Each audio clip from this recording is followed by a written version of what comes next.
I notice that this value phi as it is being shown is not exactly the figures I learnt at university. But of course, this is because the value shown is not exactly the value that is introduced in the cell.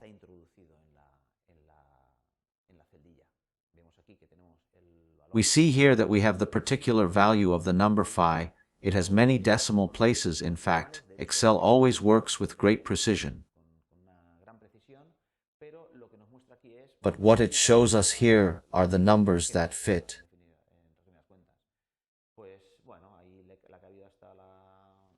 Here is this decimal place, it has put a 7. It is a 65, that's what I thought, of course.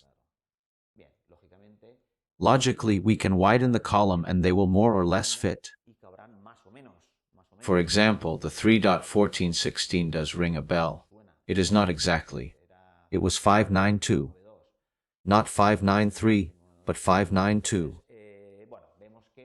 So we see that, depending on the visualization conditions of our spreadsheet, we will see one quantity or another.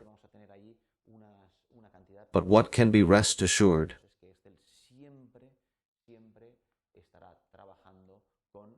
That Excel always works with the exact number with the maximum precision. Something similar might occur, for example, with the 20%. 20% is a very exact value, it is 0.2. It should not confuse us.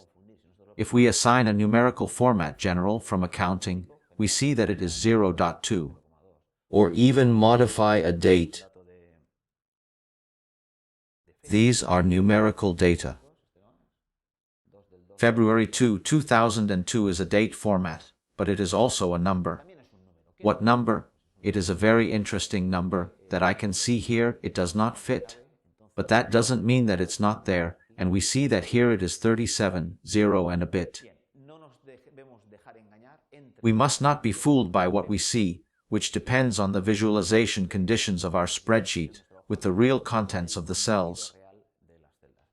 It is always very useful to keep in mind that the real contents will appear in this space in the expressions bar.